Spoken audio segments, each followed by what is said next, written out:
Welcome to prep mart. साथियों, आज पढ़ रहे हैं अपन सिंधु घाटी सभ्यता जो इंडियन हिस्ट्री का टॉपिक है और top one liner question answer को देखेंगे। इसमें से एक भी सवाल बाहर नहीं रहने वाला है, तो प्रेप मार्ट पर आपका स्वागत है। और देखिए, जो एसएससी जीडी या एसएससी के कोई भी एग्जाम्स की तैयारी कर रहे हैं, चाहे इंडिया के किसी भी स्टेट के कोई भी एग्जाम की तैयारी कर रहे हैं, यूपीएससी लेवल की, एसएससी लेवल की, आरपीएससी लेवल की, सब में ये बहुत ही इंपॉर्टेंट रहता है। इस टॉपिक से सवाल पूछे जाते हैं। तो अपन सिंधु घाटी सभ्यता से जितने सवाल बन सके, ऐसा एक भी सवाल नहीं कि जो इसमें से बाहर हो सकता है। अपन जितने सवाल बनेंगे उनको ऐड करेंगे और आप एक भी सवाल को छोड़िएगा नहीं, क्योंकि इसमें मैंने इंपॉर्टेंट लगभग 150 सवालों को ऐड किया है। तो सिंधु घाटी सभ्यता को अन्य किन नामों से जाना जाता है, ये कई बार सवाल पूछा जाता है। तो हड़प्पा सभ्यता और सिंधु सरस्वती सभ्यता। थोड़ा टाइम जरूर निकालेगा क्योंकि वीडियो थोड़ा लंबा हो सकता है, लेकिन आपके भविष्य के लिए ये बहुत ही फायदेमंद रहने वाला है। इस सभ्यता को हड़प्पा सभ्यता नाम क्यों दिया गया, ये भी सवाल पूछा जाता है। क्योंकि सबसे पहले खोजा गया प्राचीन शहर हड़प्पा था, ये ध्यान रखिएगा। नेक्स्ट है, वर्ष 1856 में हड़प्पा स्थल की सूचना सरकार को किसने दी थी? जॉन बर्टन तथा विलियम बर्टन ने, यानी बर्टन बंधु ने दी थी 1856 में हड़प्पा स्थल की सूचना सरकार को। और ये सवाल कई बार पूछा जा चुका है। अगला सवाल है, भारतीय पुरातत्व सर्वेक्षण विभाग की स्थापना कब और किसके निर्देशन में हुई? तो 1861 ईस्वी में अलेक्जेंडर कनिंघम के निर्देशन में इसकी स्थापना की जाती है। और ये सवाल तो कई बार पूछा जाता है, तो इस पर टिक लगाइएगा, ये मोस्ट इंपॉर्टेंट है, मोस्ट इंपॉर्टेंट। वैसे मैं इसका पूरा पीडीएफ आपको अवेलेबल करवा दूंगा, डिस्क्रिप्शन में आपको इसका लिंक मिल जाएगा। साथ ही साथ अगर आपको हिस्ट्री के सभी वन लाइनर, जितने अपन टॉपिक पढ़ेंगे सभी के जो वन लाइनर है, वो हमारे इस व्हाट्सअप नंबर पर आप डीएम करेंगे तो आपको पेड अवेलेबल रह जाएंगे। अगला सवाल है, हड़प्पा स्थल का उत्खनन सबसे पहले किसने और कब किया? तो 1921 में दयाराम साहनी ने। ये भी सवाल कई बार पूछा गया।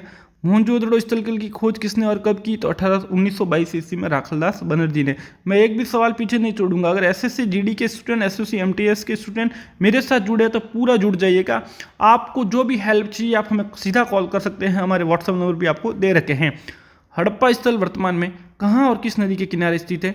तो अविभाजित भारत के पंजाब प्रांत के मोंटोगोमरी जिले में रावी नदी के बाएं किनारे पर। अगला सवाल है, मोहनजोदड़ो किस नदी के किनारे बसा हुआ था? तो सिंधु नदी के पूर्व किनारे पर। यह ध्यान रखिएगा, सिंध प्रांत के लरकाना जिले में। अगला सवाल है, रेडियो कार्बन 14 यानी C14 के अनुसार सभ्यता की प्रमाणिक तिथि क्या मानी गई है? बहुत ही इंपॉर्टेंट, मोस्ट इंपॉर्टेंट क्वेश्चन। इसका सही आंसर होगा 2300 ईसा पूर्व से 1750 ईसा पूर्व। और ये सवाल तो कई बार पूछा जाता है। NCERT के अनुसार सिंधु सभ्यता का काल निर्धारण पूछ लिया जाए तो इसका है 2400 ईसा पूर्व से 1900 ईसा पूर्व। नेक्स्ट है, सिंधु सभ्यता का कुल भौगोलिक विस्तार यानी क्षेत्रफल कितना माना गया है? तो लगभग 13 लाख वर्ग किलोमीटर। नेक्स्ट है, सिंधु सभ्यता का विस्तार उत्तर से दक्षिण और पूर्व से पश्चिम तक कितने किलोमीटर है? जब आप इसका विस्तार देंगे ये, तो उत्तर से जो दक्षिण का है ये तो है 1400 किलोमीटर, और पश्चिम से पूर्व का पूछा जाए तो ये है अपना 1600 किलोमीटर। नेक्स्ट है, सिंधु सभ्यता का सबसे उत्तरी और सबसे दक्षिणी पूरा स्थल कौन सा है? तो उत्तरी जो स्थल है वो तो है मांडा, जो जम्मू कश्मीर में पड़ता है, और दक्षिणी स्थल है दैमाबाद, जो अपने महाराष्ट्र में पड़ता है। नेक्स्ट है, सिंधु सभ्यता का सबसे पूर्वी और सबसे पश्चिमी पूरा स्थल कौन सा है? ये भी पूछ लिया जाए। जो पूर्वी स्थल है वो तो आलमगीरपुर उत्तर प्रदेश का है, और जो पश्चिम का है वो है अपना सूतकागेडर बलूचिस्तान में। नेक्स्ट है, सिंधु सभ्यता के अब तक लगभग कितने स्थल खोजे जा चुके हैं? तो लगभग 1500 स्थल खोजे जा चुके हैं, जिसमें 900 भारत में है और 600 से अधिक पाकिस्तान में है। नेक्स्ट है, हड़प्पा सभ्यता का 80% विस्तार किस नदी घाटी के आसपास है? तो इसका सेंस होगा सरस्वती हकरा नदी घाटी के आसपास। सिंधु सभ्यता का अगर आकार पूछा जाए तो क्या कैसा था? तो ये जो आकार था ये त्रिभुजाकार था, ये ध्यान रखिएगा। नेक्स्ट है, सिंधु सभ्यता की सीमा का निर्धारण सर्वप्रथम किसने किया था? तो सर्वप्रथम किया था SR राव ने। साथियों, ये जो हमारे व्हाट्सअप नंबर है 7001495639, इस पर आपको करंट अफेयर के भी सभी पीडीएफ अवेलेबल रहेंगे। मात्र 149 में आपको पिछले लगभग 1 साल के पीडीएफ भी मिल जाएंगे। अगला सवाल है, हिंदुकुश पर्वतमाला के उत्तर में स्थित 2 प्रमुख स्थल कौन से हैं? तो शोरतुगोय और मुंडीकाक, ये ध्यान रखिएगा। नेक्स्ट है, हड़प्पा स्थल को नगरीय सभ्यता और कांस्य युगीन सभ्यता के नाम से भी जाना जाता है। ये ध्यान रखिएगा, जो हड़प्पा सभ्यता है इसको नगरीय सभ्यता और कांस्य युगीन सभ्यता भी कहा जाता है। ये कथन सत्य है या असत्य है? तो ये कथन एकदम सत्य है, क्योंकि इनको इस नाम से भी पुकारा जाता है। अगला सवाल है, लुप्त सरस्वती नदी शोध अभियान किसने प्रारंभ किया था? तो ये किया था डॉक्टर VS वाकणकर ने, ये ध्यान रखिएगा। नेक्स्ट है, सरस्वती नदी को किन अन्य नामों से पुकारा गया है? बहुत ही इंपॉर्टेंट क्वेश्चन, मोस्ट इंपॉर्टेंट, ये देखिएगा। जो ये क्वेश्चन है ये मोस्ट इंपॉर्टेंट है, इस पर मोस्ट इंपॉर्टेंट का टैग लगाइएगा। इसको सरस्वती नदी है, इसको अंत सलीला कहा जाता है, नरीतमे कहा जाता है, देवीतमे, अम्बितमे और संगीत की देवी भी कहा जाता है। इसका स्क्रीनशॉट ले लीजिएगा, मैं रोक रहा हूँ 2 मिनट के लिए। नेक्स्ट है बलूचिस्तान, जो हाल ही में पाकिस्तान में स्थित है, वो प्रमुख पूरा स्थल वहाँ के कौन कौन से हैं? तो सूदकांगेंडोर, सूदकाऊ, बालाकोट और नोखरो। नेक्स्ट है हरियाणा में स्थित प्रमुख हड़प्पा कालीन स्थल कौन कौन से हैं? तो ये है बनावली, मिथातल और राखीगढ़ी, जो ये तीनों स्थल है ये हरियाणा में स्थित है, हरियाणा में। राजस्थान में स्थित प्रमुख सिंधु घाटी स्थल कौन से हैं? तो कालीबंगा और रंगमहल। नेक्स्ट है आलमगीरपुर और हुलास किस भारतीय राज्य में स्थित है? तो इसका आंसर होगा उत्तर प्रदेश।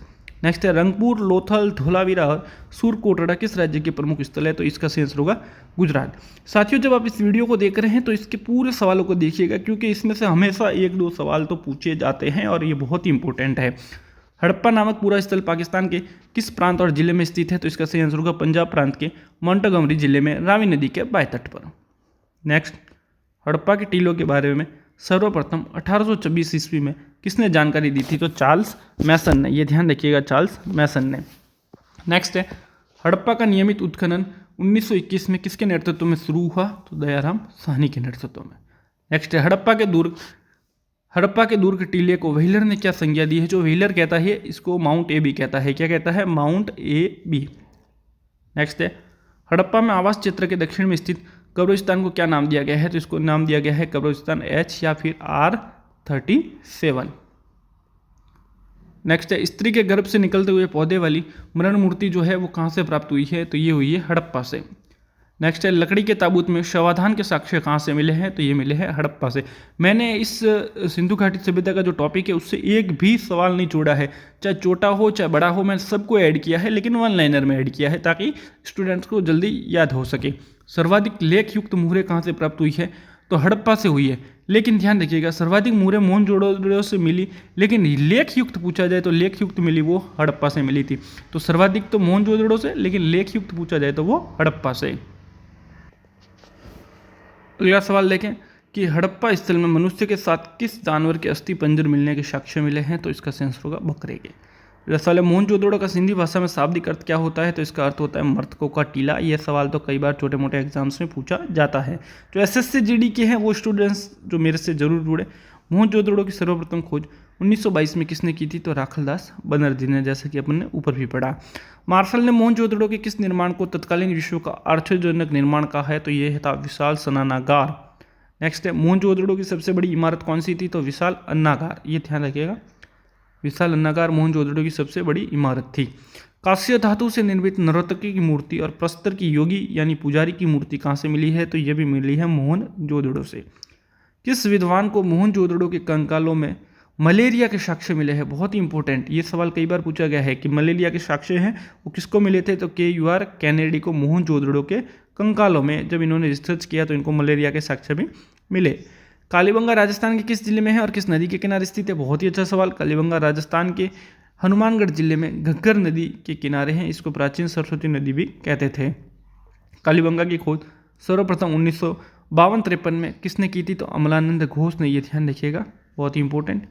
विश्व में जूते हुए खेत के प्राचीनतम साक्ष्य कहाँ से मिले? तो ये भी मिले थे कालीबंगा से, जो राजस्थान के हनुमानगढ़ जिले में स्थित है। तो जूते हुए खेत के अगर प्राचीनतम साक्ष्य पूछे तो आपको उत्तर कालीबंगा करना है। खोपड़ी की शल्य चिकित्सा के प्रमाण किन 2 स्थानों से मिले हैं? तो इसका आंसर होगा कालीबंगा और लोथल से। अगर आप कोई पेपर देते हैं तो आप उठा के देखिएगा, अगर सिंधु घाटी से सवाल इससे बाहर चला जाए तो मैं आपको चैलेंज देता हूँ।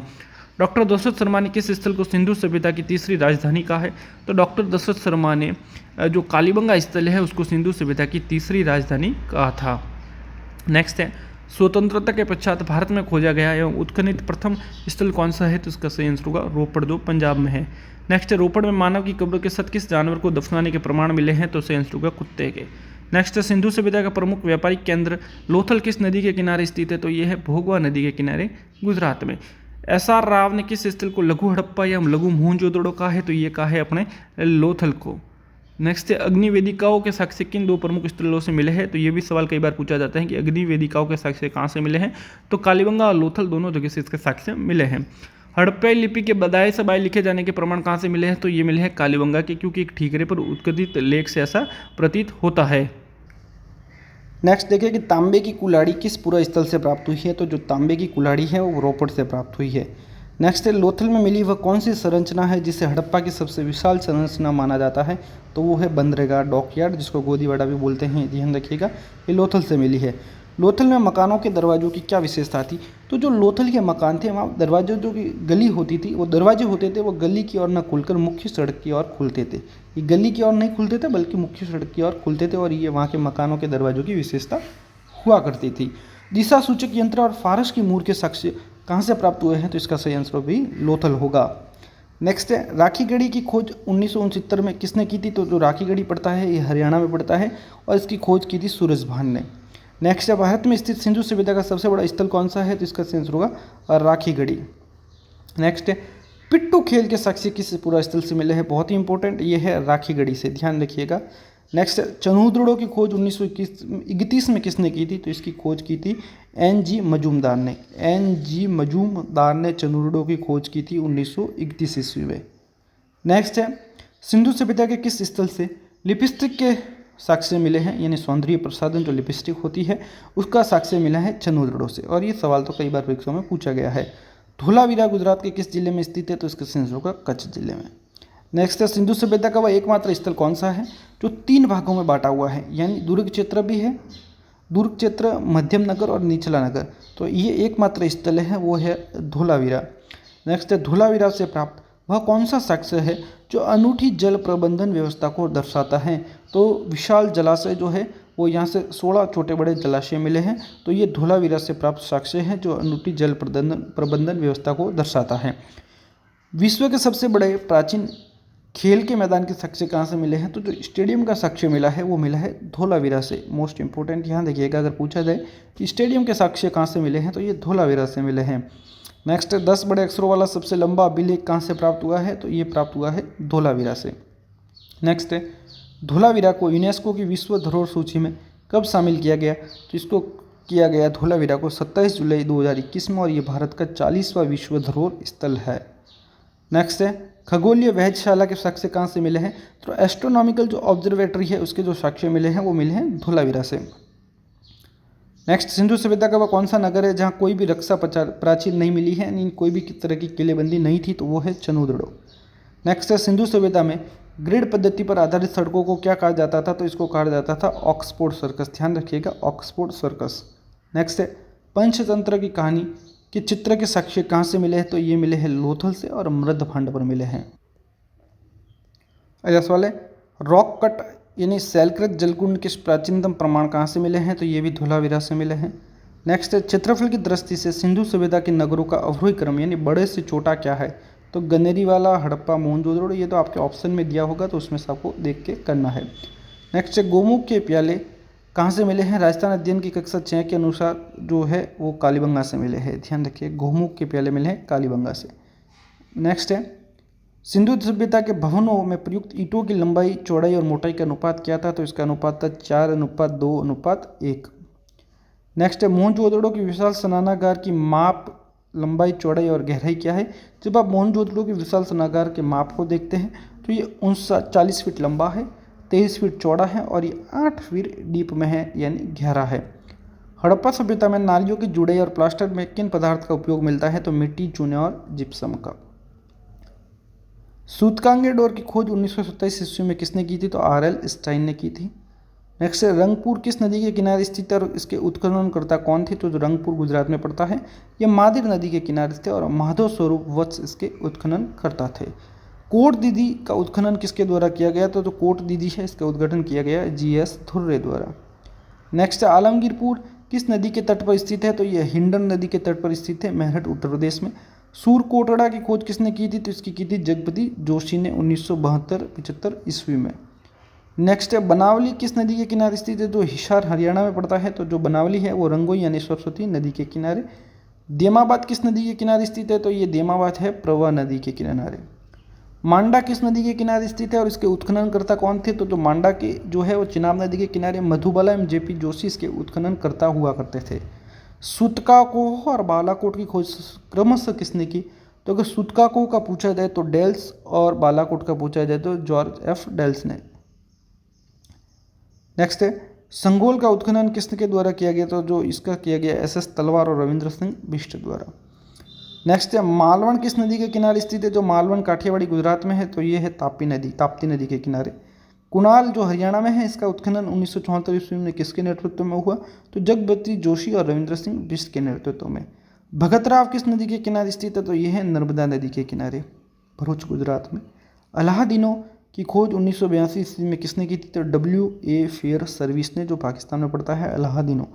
नेक्स्ट है सिंधु सभ्यता का समाज मुख्य रूप से किन 4 वर्गों में विभाजित था? तो ये था विद्वान, योद्धा, व्यापारी और शिल्पी।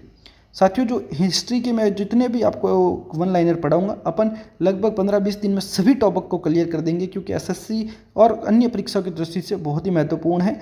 तो आपको लगभग 5000 से अधिक सवाल मिलेंगे, और आप ये पाने के लिए आप हमें व्हाट्सअप कर सकते हैं 7014975639 पर, और ये पेड रहने वाले हैं। सैंधव सभ्यता में परिवार की इकाई कैसी थी और समाज का स्वरूप क्या था? अगर ये पूछा जाए तो परिवार सबसे छोटी इकाई हुआ करती थी और समाज जो था वो मात्र सत्तात्मक था। नेक्स्ट है सिंधु घाटी के लोग शाकाहारी थे या मांसाहारी थे? तो वे शाकाहारी और मांसाहारी दोनों थे। नेक्स्ट है सिंदूर के साक्ष्य और सिर के मध्य मांग निकालना जैसे सौंदर्य प्रसाधनों के प्रमाण कहाँ से मिले हैं? तो सिंदूर के जो साक्ष्य मिले हैं वो नौसारों से मिले हैं, ये ध्यान रखिएगा। अगला सवाल है सिंधु सभ्यता के लोग मनोरंजन के लिए किन खेलों का प्रयोग करते थे? तो वे चौपड़ खेलते थे, शतरंज खेलते थे, पासा फेंकते थे, शिकार करते थे और नाच गाना करते थे। नेक्स्ट है विश्व में कपास की खेती का पहला उदाहरण किस सभ्यता से मिलता है? तो ये मिलता है सिंधु घाटी सभ्यता से। बहुत ही अच्छा सवाल है। दोहरी जुताई यानी एक साथ 2 फसलों को बोने के साक्ष्य कहाँ से प्राप्त हुए हैं? कई बार ये सवाल पूछा गया है, मोस्ट इम्पोर्टेंट है ये। जो दोहरी साक्ष्य जुताई के साक्ष्य मिले हैं वो राजस्थान के हनुमानगढ़ जिले में स्थित सरस्वती नदी के किनारे जो कालीबंगा स्थल है वहाँ से मिले हैं। जो के प्रमाण मुख्य रूप से किन 2 स्थलों से मिले हैं? तो मोहनजोदड़ो एवं हड़प्पा से। सिंधु घाटी के लोग किस पशु से परिचित नहीं थे? हालांकि इसके अस्तित्व के कुछ विवादास्पद साक्ष्य जरूर मिले हैं, तो वे घोड़े से परिचित नहीं थे। नेक्स्ट है घोड़े के अस्थिपंजर के वास्तविक साक्ष्य कहाँ से मिले हैं? तो सूरकोटड़ा गुजरात से। नेक्स्ट गाय की आकृति युक्त कोई भी मूर्ति या मोहर सिंधु सभ्यता से प्राप्त हुई है या नहीं? तो यहाँ से कोई भी प्राप्त नहीं हुई। गाय की आकृति युक्त यहाँ से कोई भी मूर्ति नहीं मिली है। नेक्स्ट है हाथी पालने के साक्ष्य किस क्षेत्र के लोगों के लिए मिलते हैं? तो गुजरात के जो लोग थे वो हाथी पालने के साक्ष्य उस समय मिलते हैं। कांसा बनाने के लिए किन 2 धातुओं का मिश्रित किया जाता था? तो सिंधु घाटी सभ्यता के दौरान तांबा और टीन को मिला के कांसा बनाया जाता था। तांबे के दर्पण और हाथी दांत के कंघी के साक्ष्य कहाँ से मिले हैं? तो ये हड़प्पा और अन्य प्रमुख नगरों से इन दोनों के साक्ष्य जरूर मिले हैं। मिट्टी की मूर्तियाँ और खिलौने बनाने की कला को क्या कहा जाता है? तो टेराकोटा मृण मूर्ति कला। नेक्स्ट है सिंधुवासी किस धातु से पूरी तरह अपरिचित थे? तो लोहे से। मनके बनाने के कारखाने किन प्रमुख स्थलों से प्राप्त हुए हैं? तो मनके बनाने के कारखाने चंद्रगढ़ से, बनावली से एवं लोथल से। नेक्स्ट है सिंधु सभ्यता का सबसे प्रमुख उद्योग कौन सा था? तो सिंधु सभ्यता का सबसे प्रमुख उद्योग था वस्त्र उद्योग। नेक्स्ट है सीप उद्योग के विकसित प्रमाण किन स्थलों से मिलते हैं? तो लोथल तथा बालाकोट से। नेक्स्ट है सिंधु सभ्यता के केंद्रों से अब तक लगभग कितनी मुहरें पाई गई और वे मुख्य रूप से किससे बनी हैं? तो लगभग 2500 से अधिक, ये ध्यान रखिएगा। और अधिकांश का निर्माण जो है वो सेल खड़ी से हुआ है। अगला सवाल है मेसोपोटामिया के अभिलेखों में किन 3 व्यापारिक स्थलों का उल्लेख मिलता है? बहुत ही अच्छा सवाल, दिलमुन, माकन तथा मेलुहा का। नेक्स्ट है दिलमुन और माकन की पहचान आधुनिक किन स्थानों से की गई है? तो दिलमुन बहरीन द्वीप से, उगते सूर्य व हाथियों का देश, और माकन जो है वो ओमान से। अगला सवाल है सिंधु सभ्यता में व्यापार के लिए किस प्रणाली का प्रयोग किया जाता था? तो वस्तु विनिमय प्रणाली, यहाँ सिक्कों का प्रयोग नहीं होता था। नेक्स्ट है तांबा मुख्य रूप से कहाँ से आयात किया जाता था? खेतड़ी, राजस्थान और बलूचिस्तान से। नेक्स्ट है लाजवर्त और नील रत्न का आयात कहाँ से होता था? तो ये होता था बदंगशाह जो अफगानिस्तान में पड़ता है और मेसोपोटामा से। नेक्स्ट है बाट बनाने के लिए किस पत्थर का प्रयोग किया जाता था? तो बाट बनाने के लिए जो पत्थर का प्रयोग होता था वो पत्थर होते थे चर्ट, जैस्पर और अगेट पत्थर। नेक्स्ट है सिंधु सभ्यता में तोल की इकाई संभवतः किस अनुपात में थी? तो 16 के अनुपात में, जैसे 16, 64, 160, 320, 640 आदि इस तरह। सीप का बना हुआ पैमाना कहाँ से मिला है? तो ये मोहनजोदड़ो से मिला है। और हाथी दांत का जो पैमाना पूछा जाए तो वो मिला है लोथल से। नेक्स्ट है सिंधुवासी किन प्रतीकों के रूप में लिंग और योनि की पूजा करते थे? तो वे करते थे पत्थरों के प्रतीकों के रूप में। नेक्स्ट है पशुपति शिव की उपासना के साक्ष्य कहाँ से मिलते हैं? तो एक मोहर पर अंकित पुरुष आकृति से मिलते हैं जिसके चारों ओर पशु चित्रित है। नेक्स्ट है सिंधु सभ्यता में शंख और कोड़ियाँ कहाँ से मंगवाई जाती थी? तो ये सौराष्ट्र, गुजरात और दक्षिण भारत से। साथियों अगर आप तैयारी कर रहे हैं तो इस वीडियो को तो पूरा ज़रूर देखिएगा, एक भी सवाल को आप छोड़िएगा नहीं, क्योंकि मैंने बहुत ही मेहनत करके इस वीडियो को बनाया है और इसके अंदर एक एक सवाल को ऐड किया है जो परीक्षा की तरह से बहुत ही महत्वपूर्ण है और इसमें से एक भी सवाल आपका बाहर नहीं जाने वाला है। मेसोपोटामिया के लोग भारत के किस क्षेत्र को मेहलुआ कहते थे? तो सिंधु प्रदेश को मेहलुआ कहते थे। पशुपति की मोहर पर कुल कितने और कौन कौन से जीव अंकित हैं? तो कुल 6 जीव, हाथी, बाघ, गैंडा, भैंसा और नीचे 2 हिरण। नेक्स्ट है, सिंधु सभ्यता में शव विसर्जन की कितनी विधियां प्रचलित थी? तो यहाँ 3 थी। एक तो पूर्ण समाधिकरण हुआ करती थी, एक आंशिक समाधिकरण और तीसरी होती थी दाह संस्कार। नेक्स्ट है, हड़प्पा और मोहनजोदड़ो में शवों के अंतिम संस्कार की प्रथा में क्या अंतर था? तो हड़प्पा में शवों को दफनाने की प्रथा थी, जबकि मोहनजोदड़ो में जलाने की। नेक्स्ट, सिंधु लिपि का विचार सर्वप्रथम किसने व्यक्त किया था? तो ये किया था अलेक्जेंडर कनिंघम ने। साले सिंधु लिपि में लगभग कितने मूल चिन्ह और कुल कितने अक्षर पाए गए हैं? तो 64 मूल चिन्ह और 250 से 425 तक अक्षर पाए गए हैं। नेक्स्ट, सिंधु लिपि को क्या कहा जाता था और इसे लिखने का तरीका क्या था? तो इसे भाव चित्रात्मक या बुस्ट्रोफेंडल लिपि कहा जाता है, बुस्ट्रोफेंडल लिपि, और ये दाईं से बाईं ओर लिखी जाती थी, ये ध्यान रखिएगा। नेक्स्ट है, लोथल से प्राप्त घोड़े की मरण मूर्ति और डॉकयार्ड का आकार वर्तमान की किस बंदरगाह से बड़ा बताया गया है? तो विशाखापट्टनम जो बंदरगाह है उससे भी बड़ा बताया गया है। देमाबाद से प्राप्त किस धातु की कलाकृति हड़प्पा निवासियों की कलात्मकता को दर्शाती है? और रथ की धातु की जो कलाकृति है वो इनके निवासियों की कलात्मकता को दर्शाती है। नेक्स्ट है, किस विद्वान ने हड़प्पा और मोहनजोदड़ो को विस्तृत साम्राज्य की जुड़वा राजधानी कहा है? तो पिगट महोदय ने। नेक्स्ट है, हंटर के अनुसार सिंधु सभ्यता का राजनीतिक संगठन कैसा था? तो जनतांत्रिक शासन। नेक्स्ट, सिंधु सभ्यता के पतन का मुख्य कारण बाढ़ को मानने वाले विद्वान कौन है? तो जॉन मार्शल, SR राव और मैके। आर्यों का आक्रमण पतन का कारण किसने बताया है? तो गार्डन चाइल्ड, पिगट और वेहलन का जो व्यू है वो है कि आर्यों के आक्रमण के कारण इस सभ्यता का पतन हुआ। जलवायु परिवर्तन को पतन का कारण मानने वाले विद्वान कौन है? तो वो है RN लिस्टेन और NN घोष। नेक्स्ट है, सैंधव सभ्यता के किन 6 स्थानों को नगर की संज्ञा दी गई है? तो हड़प्पा, मोहनजोदड़ो, चनुडो, लोथल, कालीबंगा और बनावली को। नेक्स्ट है, स्वतंत्रता के पश्चात हड़प्पा स्थल के सर्वाधिक स्थल किस भारतीय राज्य में खोजे गए? तो गुजरात में। सिंधु घाटी जो कि वहाँ के निवासी थे वो किस हथियार से परिचित नहीं थे? तो वे तलवार से परिचित नहीं थे। सर्वप्रथम हड़प्पा सभ्यता से किस चिन्ह के अवशेष मिले हैं जिससे सूर्यापोषण का अनुमान लगाया गया है? तो स्वास्तिक चिन्ह का। ऋग्वेद में हड़प्पा इस सभ्यता को किस नाम से पुकारा गया है? तो हरियूपिया। ये ध्यान रखिएगा, ऋग्वेद में हड़प्पा सभ्यता को हरियूपिया कहा गया है। जले हुए चावल के साक्ष्य कहाँ से प्राप्त हुए हैं? तो ये मिले हैं कालीबंगा से, जबकि चावल के प्रथम साक्ष्य लोथल से मिले थे। जले हुए कि कालीबंगा से, जबकि चावल के प्रथम साक्ष्य लोथल से। इसमें आप कंफ्यूज मत होना। सिंधु सभ्यता का कुल क्षेत्रफल लगभग कितना माना गया है? तो 12,99,600 वर्ग किलोमीटर। हड़प्पा के बर्तनों पर लेख के अलावा किन की आकृतियाँ भी दिखाई देती है? तो मानव आकृतियाँ दिखाई देती है। मोहनजोदड़ो से कितनी बेलनाकार मोहरें प्राप्त हुई है? तो ये हुई है कुल 5। नेक्स्ट, चंदूरडो से प्राप्त एक पात्र में किस अनाज के जले हुए अवशेष मिले हैं? तो जला हुआ कपाल मिला है और अनाज के संदर्भ में अन्य साक्ष्य महत्वपूर्ण है। नेक्स्ट है, सिंधुवासी किस पक्षी को अत्यधिक पवित्र मानते थे? तो ये बतख को मानते थे। नेक्स्ट, सिंधुकालीन मुद्राओं पर किन का अंकन मिलता है? तो नाव, हाथी तथा पीपल के वृक्ष का। अगला सवाल है, अधिकांश सिंधुकालीन मोहरें किस आकार की बनी होती थी? तो अधिकांश जो थी वो वर्गाकार होती थी। इसके अलावा कुछ कुछ चतुर्भुजाकार तथा बेलनाकार भी हुआ करती थी। मोहनजोदड़ो की खुदाई में किस प्रकार के कपड़े का टुकड़ा मिला है? तो बुने हुए सूती कपड़े का टुकड़ा मिला है। तो बुने हुए कपड़े के साक्ष्य के संकेत मिलते हैं। चांदी का सर्वप्रथम प्रयोग भारत में किस काल में हुआ था? तो हड़प्पा सभ्यता के काल में। मेसोपोटामिया साहित्य में प्रयुक्त मेहलुआ शब्द की पहचान किस क्षेत्र से की जाती है? तो मेहलुआ कहा जाता था सिंधु घाटी क्षेत्र के लिए। अगला सवाल है, तराजू का साक्ष्य कहाँ से प्राप्त हुआ है? तो तराजू का साक्ष्य प्राप्त हुआ है लोथल से। साथियों, आपको करंट अफेयर की PDF या आपको कोई भी इंपॉर्टेंट नोट चाहिए तो आप हमें DM कर सकते हैं 7014975639 पर। और हिस्ट्री के जितने 1 लाइनर टॉपिक वाइज है वो बन रहे हैं और आपको इस व्हाट्सअप नंबर पर आप मैसेज करेंगे तो आपको पेड अवेलेबल करवा दिए जाएंगे।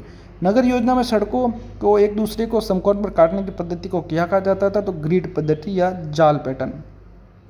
हड़प्पा संस्कृति का समाज कैसा था? तो यह मात्रा सत्तात्मक हुआ करता था। सिंधु घाटी सभ्यता के निवासियों का मुख्य खाद्य क्या था? तो गेहूं और जौ। ये इंपॉर्टेंट है। सर जॉन मार्शल ने किस नाम का प्रयोग सर्वप्रथम किया था? तो ये किया था सिंधु सभ्यता का। अगला सवाल है, लोथल से प्राप्त मोहरे पर किसका चित्रण मिलता है? तो ये मिलता है एक जलयान, एक नाव का चित्रण। और किस स्थान से तलवार बनाने के साक्ष्य मिले हैं? ये पूछा जाए तो हल्लूर से मिले हैं। और ध्यान रखिएगा, सिंधुवासी सामान्य तलवार से अपरिचित थे, लेकिन ये साक्ष्य के बाद के काल या विशेष संदर्भ से संवर्धित हो सकता है जो हल्लूर स्थान है। साथियों देखिए, ये थे सिंधु घाटी सभ्यता से रिलेटेड 160 क्वेश्चन। अगर आपको भी ये 160 प्लस अन्य जो टॉपिक है उनके भी आपको वन लाइनर चाहिए तो आप हमें डीएम कर सकते हैं 7014975639 पर। और करंट अफेयर की पीडीएफ पिछले 6 महीनों के अवेलेबल है। साथियों चैनल पर नए तो एक बार फॉलो जरूर कीजिएगा। धन्यवाद, मिलते हैं अगले वीडियो के साथ।